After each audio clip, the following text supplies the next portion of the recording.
शिव और पार्वती का प्यार अमर हुआ। पार्वती का शिव के लिए जन्म हुआ। एक दूसरे के बिना इनका जीवन अधूरा। इन दोनों के मिलने से ही संसार पूरा हुआ। नमस्कार माताओं, बहनों और भाइयों, आज मैं आप सभी को हरितालिका तीज व्रत की कथा सुनाने जा रही हूँ। इसलिए सबसे पहले आप सभी को हरितालिका तीज व्रत की हार्दिक शुभकामनाएं। दोस्तों, हरितालिका तीज की ये कथा सिर्फ कहानी नहीं है, बल्कि माता पार्वती जी के कठिन तप और शिव जी से उनके मिलन का पावन रहस्य है। इस हरितालिका तीज व्रत की कथा को सबसे पहले शिव जी ने माता पार्वती जी को सुनाया था। शिव भगवान ने इस कथा में माँ पार्वती को उनका पिछला जन्म याद दिलाने के लिए इस कथा को सुनाया था और इस कथा के दिव्य शक्ति का महात्म भी बताया था। इसलिए दोस्तों, जो भी भक्त इस कथा को पूरे अंत तक सुन लेता है, उसके जीवन के सभी दुख दूर हो जाते हैं और घर परिवार में सदा मंगल ही मंगल होता है। तो आइए दोस्तों, हम सभी मिलकर इस कथा को पूरे अंत तक सुनते हैं और अपने सुहाग की अखंड सौभाग्य की वरदान को प्राप्त करते हैं।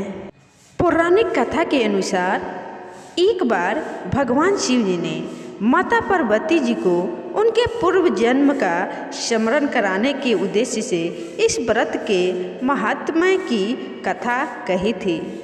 श्री भोले शंकर बोले, हे गौड़ी, पर्वतराज हिमालय पर स्थित गंगा के तट पर तुमने अपनी बाल्य अवस्था में 12 वर्षों तक अधोमुखी होकर घोर तप किया था। इतनी अवधि तुमने अन्न ना खाकर पेड़ों के सूखे पत्ते चबाकर व्यतीत किए। माघ की विकराल शीतलता में तुमने निरंतर जल में प्रवेश करके तप किया। वैशाख की जला देने वाली गर्मी में तुमने पंच अग्नि से शरीर को तपाया। सावन की मूसलाधार वर्षा में खुले आसमान के नीचे बिना अन्न जल ग्रहण किए समय व्यतीत किया। तुम्हारे पिता तुम्हारी कष्ट साध्य तपस्या को देखकर बड़े दुखी होते थे। उन्हें बड़ा क्लेश होता था। तब एक दिन तुम्हारी तपस्या तथा पिता के क्लेश को देखकर नारद जी ने तुम्हारे घर पधारे। तुम्हारे पिताजी ने हृदय से अतिथि सत्कार करके उनके आने का कारण पूछा। नारद जी ने कहा, हे गिरिराज, मैं भगवान विष्णु के भेजने पर यहाँ उपस्थित हुआ हूँ। आपकी कन्या ने बड़ा कठोर तप किया है। इससे प्रसन्न होकर वे आपकी सपुत्री से विवाह करना चाहते हैं। इस संदर्भ में आपकी राय जानना चाहता हूँ। नारद जी की बात सुनकर गिरिराज गदगद हो उठे। उनके तो जैसे सारे क्लेश ही दूर हो गए। प्रसन्नचित्त होकर वे बोले, श्रीमान, यदि स्वयं विष्णु मेरी कन्या का वरण करना चाहते हैं तो भला मुझे क्या आपत्ति हो सकती है। वे तो साक्षात भगवान है। हे महर्षि, यह तो हर पिता की इच्छा होती है कि उसकी पुत्री सुख संपदा से युक्त पति के घर की लक्ष्मी बने। पिता की सतर्कता इसी में है कि पति के घर जाकर उसकी पुत्री पिता के घर से अधिक सुखी रहे। तुम्हारे पिता की स्वीकृति पाकर नारद जी विष्णु जी के पास गए और उनसे तुम्हारे विवाह के निश्चित होने का समाचार सुनाया। मगर इस विवाह संबंध की बात जब तुम्हारे कान में पड़ी तो तुम्हारे दुख का ठिकाना ना रहा। तुम्हारी एक सखी ने तुम्हारी इस मानसिक दशा को समझ लिया और उसने तुमसे उस विच्छिन्नता का कारण जानना चाहा। तब तुमने बताया, मैंने सच्चे हृदय से भगवान शिव शंकर का वरण किया है, किंतु मेरे पिता ने मेरा विवाह विष्णु जी से निश्चित कर दिया है। मैं विचित्र धर्म संकट में हूँ। अब क्या करूँ? प्राण छोड़ देने के अतिरिक्त अब कोई भी उपाय शेष नहीं बचा है। तुम्हारी सखी बड़ी ही समझदार और सूझबूझ वाली थी। उसने कहा, सखी, प्राण त्यागने का इसमें कारण ही क्या है? संकट के मौके पर धैर्य से काम लेना चाहिए। नारी के जीवन की सार्थकता इसी में है कि पति रूप में हृदय से जिसे एक बार स्वीकार कर लिया, जीवन पर्यंत उसी से निर्वाह करे। सच्ची आस्था और एक निष्ठा के समझ तो ईश्वर को भी समर्पण करना पड़ता है। मैं तुम्हें घनघोर जंगल में ले चलती हूँ, जो साधना स्थली भी हो और जहाँ तुम्हारे पिता तुम्हें खोज भी ना पाए, वहाँ तुम साधना में लीन हो जाना। मुझे विश्वास है कि ईश्वर अवश्य ही तुम्हारी सहायता करेंगे। तुमने ऐसा ही किया।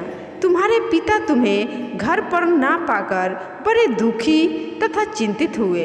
वे सोचने लगे कि तुम जाने कहाँ चली गई। मैं विष्णु जी से उसका विवाह करने का प्रण कर चुका हूँ। यदि भगवान विष्णु बारात लेकर आ गए और कन्या घर पर ना हुई तो बड़ा अपमान होगा। मैं तो कहीं मुंह दिखाने की योग भी नहीं रहूँगा। यही सब सोचकर गिरिराज ने जोर शोर में तुम्हारी खोज शुरू कर दी। इधर तुम्हारी खोज होती रही और उधर तुम अपनी सखी के साथ नदी के तट पर एक गुफा में मेरी आराधना में लीन थी। भाद्रपद शुक्ल तृतीया को हस्त नक्षत्र था। उस दिन तुमने रेत के शिवलिंग का निर्माण करके व्रत किया। रात भर मेरी स्तुति के गीत गाकर जागी। तुम्हारी इस कष्ट साध्य तपस्या के प्रभाव से मेरा आसन डोलने लगा। मेरी समाधि टूट गई। मैं तुरंत तुम्हारे समक्ष जा पहुंचा और तुम्हारी तपस्या से प्रसन्न होकर तुमसे वर मांगने के लिए कहा। तब अपनी तपस्या के फल स्वरूप मुझे अपने समक्ष पाकर तुमने कहा, मैं हृदय से आपको पति के रूप में वरण कर चुकी हूँ। यदि आप सचमुच मेरी तपस्या से प्रसन्न होकर आप यहाँ पधारे हैं तो मुझे अपनी अर्धांगिनी के रूप में स्वीकार कर लीजिए। तब मैं तथास्तु कहकर कैलाश पर्वत पर लौट आया। प्रातः होते ही तुमने पूजा की समस्त सामग्री को नदी में प्रवाहित करके अपनी सहेली सहित व्रत का पारण किया। उसी समय अपने मित्र बंधु एवं दरबारियों सहित गिरिराज तुम्हें खोजते खोजते वहाँ आ पहुँचे और तुम्हारी इस कष्ट साध्य तपस्या का कारण तथा उद्देश्य पूछा। उस समय तुम्हारी दशा को देखकर गिरिराज अत्यधिक दुखी हुए और पीड़ा के कारण उनकी आंखों में आंसू उमड़ आए थे। तुमने उनके आंसू पोंछते हुए विनम्र स्वर में कहा, पिताजी, मैंने अपने जीवन का अधिकांश समय कठोर तपस्या में बिताया है। मेरी इस तपस्या का उद्देश्य केवल यही था कि मैं महादेव को पति के रूप में पाना चाहती थी। आज मैं अपनी तपस्या की कसौटी पर खड़ी उतर चुकी हूँ। आप क्योंकि विष्णु जी से मेरा विवाह करने का निर्णय ले चुके थे, इसलिए मैं अपने आराध्य की खोज में घर छोड़कर चली आई। अब मैं आपके साथ इसी शर्त पर घर जाऊंगी कि आप मेरा विवाह विष्णु जी से ना करके महादेव जी से करेंगे। गिरिराज मान गए और तुम्हें घर ले गए। कुछ समय के बाद शास्त्रोक्त विधि विधान पूर्वक उन्होंने हम दोनों का विवाह सूत्र में बांध दिया।